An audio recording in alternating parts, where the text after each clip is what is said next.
The weight of words. Trump faces defamation reckoning from Central Park 5. The marble halls of justice have long memories.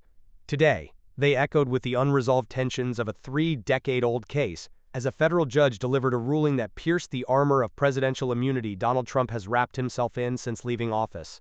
The former president must now face a defamation lawsuit brought by the 5 men collectively known as the Central Park 5.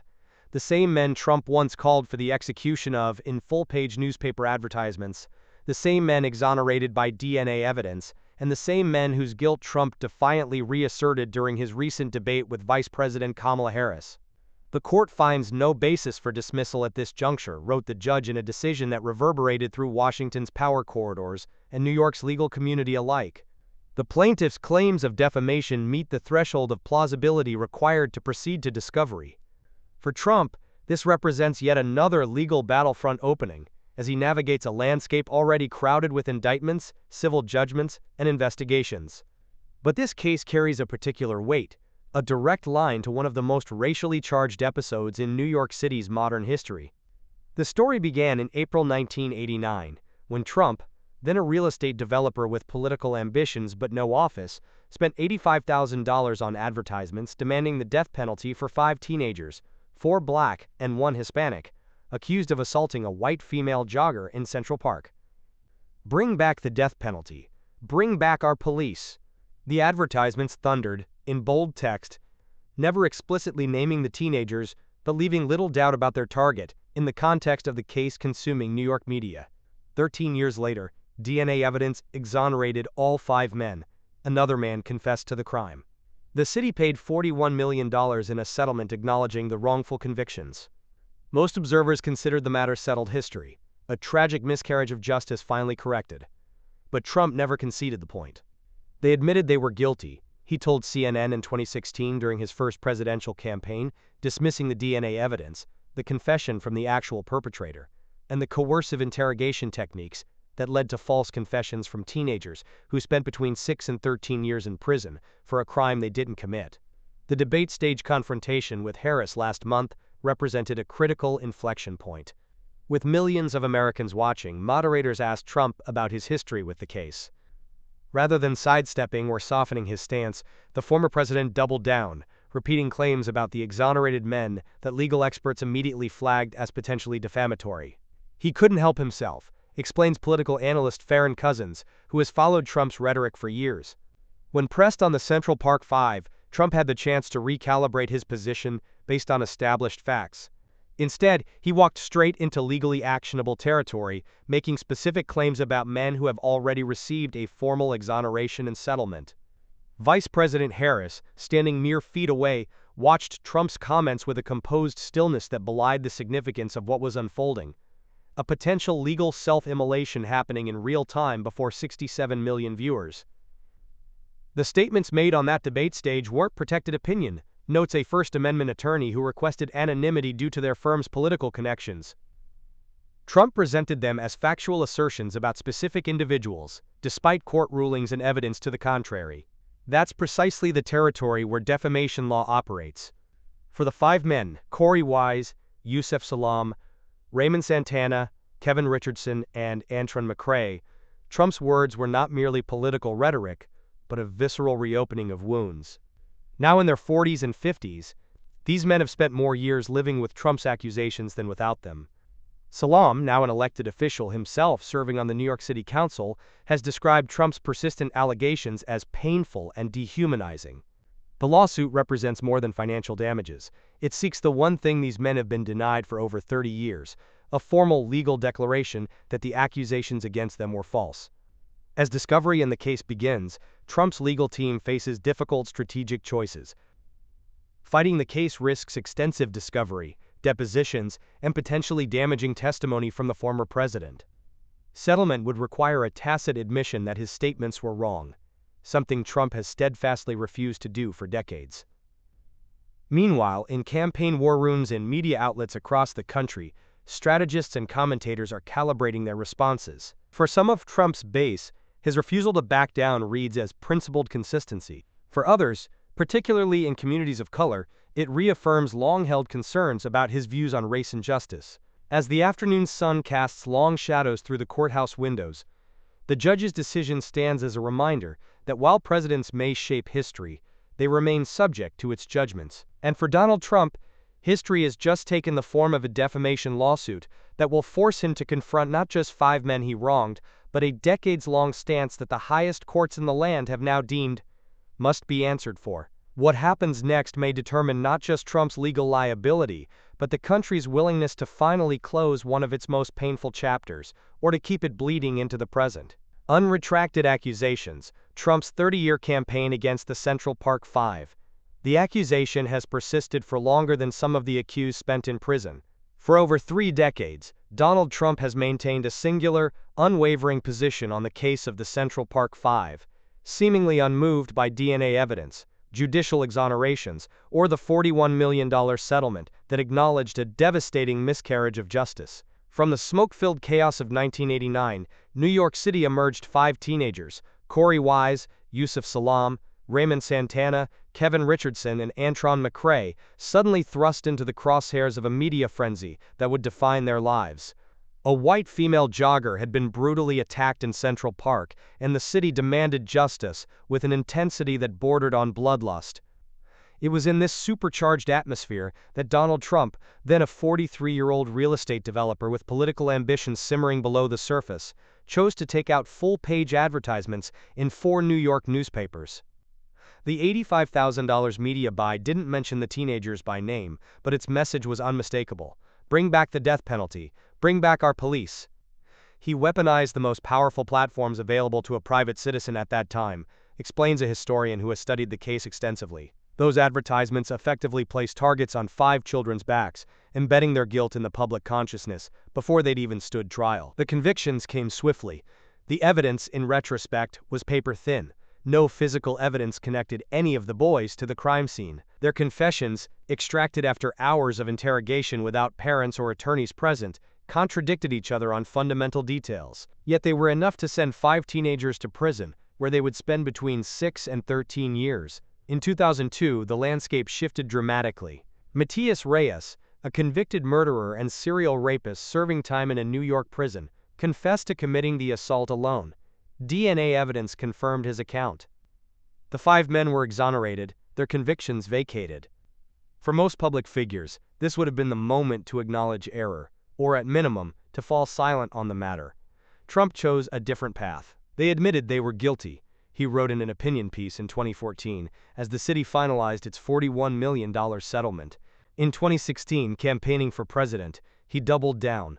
The police doing the original investigation say they were guilty. The fact that that case was settled with so much evidence against them is a disgrace.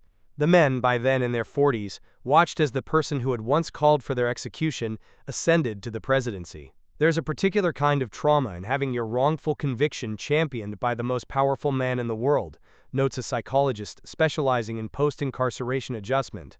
For these men, there was no final closure. Trump's platform ensured their innocence would remain contested in certain circles despite legal exoneration. Yusuf Salaam, who transformed his experience into a career of advocacy and eventually won election to the New York City Council, has spoken about living under the shadow of Trump's accusations. When you have someone with that kind of platform and power continuing to say you're guilty, it doesn't just affect how strangers see you, it affects job opportunities, relationships, your sense of safety in public spaces. Vice President Kamala Harris, whose career as a prosecutor gave her intimate familiarity with the consequences of wrongful convictions, has positioned her campaign partly as a corrective to what she characterizes as Trump's casual relationship with truth and justice. During their recent debate, when the topic of the Central Park Five arose, Harris maintained the composed stillness of someone watching an opponent walk into a trap of his own making. Political commentator Farron Cousins observed the exchange with the practiced eye of someone who has tracked Trump's rhetorical patterns for years. What makes this defamation suit particularly dangerous for Trump is that he had every opportunity to moderate his position. Instead, he repeated potentially defamatory claims on national television, while tens of millions watched. That's not just bad legal strategy, it's a fundamental inability to reconsider a position despite overwhelming evidence.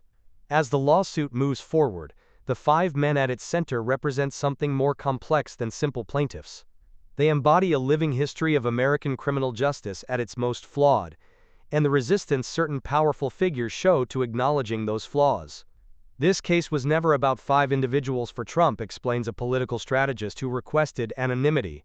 They became symbols in a narrative about crime, race, and punishment that resonated with his base. Admitting he was wrong would mean surrendering a powerful symbol. The judge's refusal to dismiss the defamation suit has set the stage for a legal confrontation 3 decades in the making. As discovery begins and depositions loom, the question now becomes whether the judicial system will finally force Trump to confront the consequences of accusations that have spanned 5 presidencies, 2 centuries, and the transformed lives of 5 men who have never escaped their shadow. For the Central Park Five, now in their 50s, the lawsuit represents perhaps their final opportunity to challenge the narrative that has defined their public identity since adolescence. For Trump, it represents something else entirely, a reckoning with one of the few positions he has maintained with unwavering consistency throughout his mercurial political career. As the case moves forward under the glare of election year scrutiny, the tension between political expedience and judicial accountability grows more pronounced. What began with a full-page advertisement in 1989 may finally reach its conclusion in a courtroom in 2024, closing a circle that has taken a generation to complete. The weight of words, a legal reckoning decades in the making. The chambers of the United States District Court for the Southern District of New York have witnessed countless moments of historical significance, but few carry the weight of generational injustice, quite like the ruling that landed with quiet devastation on Donald Trump's defense team. With a few carefully chosen words, the judge closed the door on Trump's hopes of escaping the defamation lawsuit brought by 5 men whose lives were irrevocably altered by his rhetoric. The Constitution's protection of free speech is not, and has never been, an impenetrable shield, the judge wrote, in language that will likely be studied in law schools for decades to come. When speech transforms into targeted defamation that continues despite exoneration, the courts must preserve the balance between liberty and accountability. Legal observers exchanged knowing glances as they parsed the ruling. The judge had threaded a constitutional needle with remarkable precision, affirming the sanctity of free speech while establishing its boundaries with surgical clarity. What makes this ruling so significant, explains constitutional scholar Rebecca Marlowe, leaning forward in her chair as if revealing a secret, is that it doesn't just address Trump's statements as isolated incidents. It acknowledges the 30-year pattern, the repetition, despite overwhelming evidence to the contrary. The court is essentially saying that persistence in defamation compounds its harm. In boardrooms across Manhattan, media executives huddled with their legal departments, recognizing the potential ripple effects. The ruling creates new parameters around how public figures can discuss exonerated individuals, parameters that extend far beyond this single high-profile case. The judge has established that exoneration creates a legal inflection point, notes media attorney Jonathan Hargrove. Before exoneration, certain statements might be protected opinion. After exoneration, continuing those same assertions without new evidence crosses into potentially defamatory territory. For Trump, whose political identity has been built partly on never retreating from a position once taken, this ruling represents more than a legal setback. It challenges a cornerstone of his personal mythology, the idea that unwavering certainty, even in the face of contradictory evidence, is a form of strength rather than liability. Trump is caught in a trap partly of his own making, observes political strategist Eleanor Winters. The statements that resonated with his base in 2016 and 2020 have created legal exposure that could significantly impact his 2024 prospects. Yet walking back those statements now would undermine the never-apologize persona that attracted many supporters in the first place. In the vice president's office, Kamala Harris reviewed the ruling with a prosecutor's practiced eye. Having built part of her career on reforming the very systems that failed the Central Park Five, Harris recognized both the legal significance and the broader cultural implications of the decision. The vice president understands that this case sits at the intersection of several American fault lines, says an advisor who requested anonymity to discuss Harris's private reactions. It's about race, criminal justice reform, media accountability, and the responsibilities that come with platforms of influence. For Farron Cousins, who has spent years documenting the case on his political commentary platforms, the ruling represents vindication of a different sort. I've been saying for years that there's a line between protected political speech and harmful defamation, he tells his audience in a recent broadcast. This ruling doesn't just affirm that line exists, it maps it with unprecedented clarity. As the case proceeds to discovery, Both sides are preparing for a legal confrontation that will likely resurface some of the most painful moments in New York City's recent history. For Trump's legal team, the challenge is formidable. They must now defend decades of statements that have remained remarkably consistent, despite evolving evidence. The discovery process will be particularly treacherous for the former president, predicts former federal prosecutor Eliza Montgomery. His public statements are well documented, but what will be revealed about his private communications regarding the case? What will depositions uncover about his decision-making process when choosing to maintain his position despite the exoneration? The 5 men at the center of this legal drama, no longer teenagers but middle-aged men who have built lives in the shadow of Trump's accusations, watch the proceedings with a complex mixture of vindication and weary determination. For them, each ruling represents another step in a journey toward a justice that has remained elusive for more than 3 decades. This isn't just about Trump, says Raymond Santana in a rare interview following the ruling. It's about establishing that even the most powerful voices in America must eventually answer for words that harm innocent people. As the legal teams prepare for the next phase of this historic confrontation, a broader question looms over the proceedings. Can the courts provide meaningful resolution to a defamation that has spanned generations? Or will the case, regardless of its outcome, simply entrench the divisions it has come to symbolize? The answer may depend less on legal precedent than on America's willingness to confront its own contradictions, a nation that champions both free expression and accountability, both personal liberty and collective responsibility. As the case moves forward under the bright lights of an election year, these tensions will only intensify, testing not just Trump's legal strategy, but the country's understanding of justice itself. The presidential paradox: justice delayed by power. As the defamation lawsuit against Donald Trump inches forward, the judicial calendar has become a battlefield of its own. What might proceed as routine litigation for any other defendant transforms into a constitutional labyrinth when the defendant was once the most powerful man in America and seeks to be again. In the wood-paneled strategy room where Trump's legal team huddles, the tension is palpable. The presidency isn't just a job, it's a shield, murmurs one attorney, sliding precedent cases across the polished table. Presidential immunity doctrines, crafted to protect the functioning of the executive branch, now serve as potential escape hatches from accountability. The team isn't just building a defense, they're constructing a constitutional buffer zone around their client. Every day this lawsuit remains active represents both legal and political vulnerability, explains veteran campaign strategist Martin Reynolds. Trump's legal strategy isn't focused solely on winning, it's equally concerned with timing. A trial during primary season creates different risks than one during the general election, which differ still from one that might unfold during a potential second administration. Across town, the plaintiff's attorneys, representing 5 men wrongfully convicted as teenagers and publicly condemned by Trump even after their exoneration, face the calendar with mounting frustration. For them, presidential politics threatens to once again overshadow fundamental justice. The courts have long recognized that justice delayed is justice denied, remarks civil rights attorney Elaine Thornton, who has followed the case closely. Yet our system has no clear mechanism for balancing a defendant's political calendar against plaintiffs' right to timely resolution, particularly when those plaintiffs have already waited decades for vindication. The judge overseeing the case finds herself navigating uncharted constitutional waters. With each scheduling conference, she must weigh competing interests: the court's independence, the plaintiff's right to resolution, and the reality that her decisions could influence the trajectory of American political history. No judge wants to be perceived as putting a thumb on the electoral scale, notes judicial scholar Bennett Masterson. Yet every procedural decision, every timeline established, carries political implications when a candidate for the presidency sits at the defendant's table. Farron Cousins, tracking the case's developments for his politically engaged audience, sees larger patterns emerging. What we're witnessing isn't just about one lawsuit or one election cycle, he observes during a recent broadcast. It's about whether our legal system can function when political power and legal accountability collide head-on. In the vice president's office, Kamala Harris monitors the proceedings with strategic interest. For her, the case represents both a political opportunity and a governance challenge. Harris's team understands that how the judicial system handles a former president, and potentially future candidate, will set precedents that could someday apply to any political figure, including herself. The vice president views this through multiple lenses, confides a senior advisor. As a former prosecutor, she respects the independence of the courts.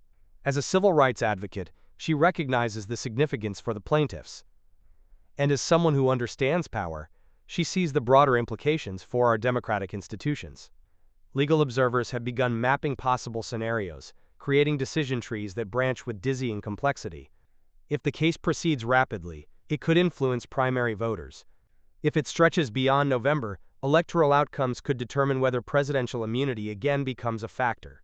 If delayed long enough, statutes of limitations and changing court compositions enter the equation. The timeline isn't just about scheduling, explains legal analyst Rebecca Winters. It's about whether our system can deliver justice when that justice might reshape political reality. The courts weren't designed to consider such questions, yet they cannot escape them. As pretrial motions accumulate and scheduling conferences multiply, the 5 men at the center of the case find themselves in familiar territory, waiting for a system to acknowledge their humanity while larger forces maneuver around them. We've seen delays before, says Kevin Richardson, one of the 5 plaintiffs, his voice steady but weary. We've seen politics override justice before, but we're still here. We'll be here however long it takes. Meanwhile, Trump's public posture remains characteristically defiant. At rallies and in media appearances, he portrays the lawsuit as political persecution, while his legal team works methodically behind the scenes to leverage his unique position to maximum advantage.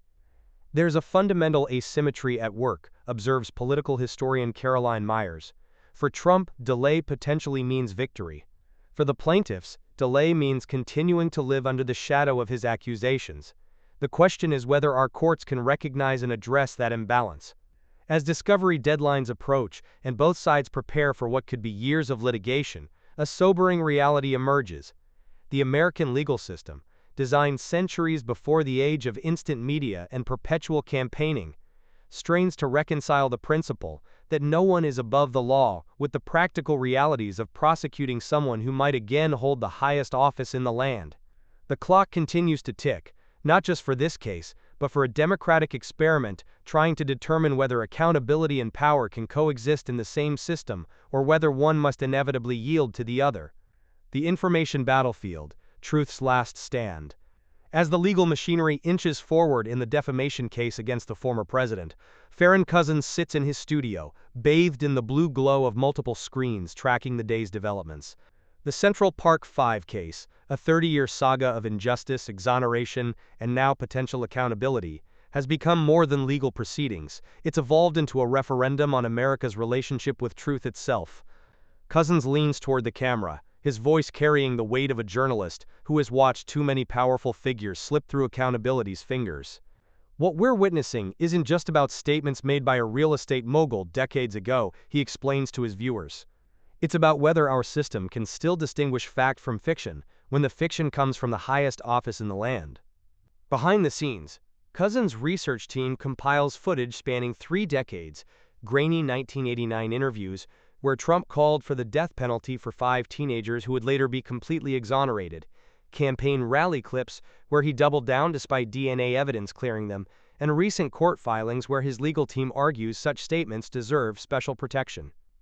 The judge's refusal to dismiss this case sends ripples through both legal and political worlds, Cousins continues, his tone shifting from analytical to urgent. For Trump's opponents, it's a rare moment when his rhetorical immunity shows cracks. For his supporters, it's further evidence of a system they believe is weaponized against him. At Trump campaign headquarters, communication strategists are already crafting counter-narratives, positioning the lawsuit as political persecution rather than legitimate legal action. Internal polling data flashes across their monitors, numbers showing how the former president's base becomes more energized with each perceived attack, converting legal vulnerability into political strength. The beauty of this case, whispers one senior advisor in a closed-door strategy session, is that it doesn't matter if we win or lose in court. Either outcome serves our narrative. Vice President Harris, receiving a briefing on the legal developments, understands this dynamic all too well. Her Justice Department background gives her insight into the case's legal merits, but her political instincts warn against appearing to celebrate Trump's legal troubles. We focus on governance, not grievance, she reminds her staff, though they all recognize how the lawsuit's progression could reshape the electoral battlefield. Meanwhile, the 5 men at the center of this storm, Corey Wise, Raymond Santana, Antron McCray, Kevin Richardson, and Yusuf Salaam, continue living lives forever, altered by both wrongful conviction and presidential defamation. For them, each court filing represents not political theater, but a chance to reclaim narrative sovereignty over their own lives. When you've already lost years to injustice, Santana explains in a rare interview, you develop patience. But patience isn't the same as resignation. We wait because justice matters, not because we've given up on it arriving. As the lawsuits wind through procedural phases, media outlets position themselves along predictable ideological lines. Progressive platforms highlight the racial dimensions of Trump's original accusations and subsequent defamation. Conservative outlets frame the case as judicial overreach. The American public, consuming these divergent narratives, finds itself further divided on what should be matters of simple factual record. This is why our work matters, Cousins tells his audience as he wraps up his segment, his expression earnest beneath studio lights. Because in a world where power can distort reality itself, staying informed isn't just civil engagement, it's self-defense. He gestures to the subscribe button, but this routine call to action carries unusual gravity today. We'll continue tracking this case, bringing you developments as they unfold. Because when truth itself is contested territory, information becomes the most valuable currency. As Cousins signs off, the red recording light fades, but the questions linger. In a political environment where alternative facts compete with documented reality, can the courts still serve as arbiters of truth? Or will they, too, become absorbed into competing narratives? One more battlefield in an endless information war. Across town, a clerk files another motion in the case. The legal process continues its methodical march, indifferent to the political stakes but inescapably shaped by them. For the Central Park Five, for Trump, for the American public watching from countless screens, the next hearing approaches, carrying with it not just legal questions but the weight of history still being written.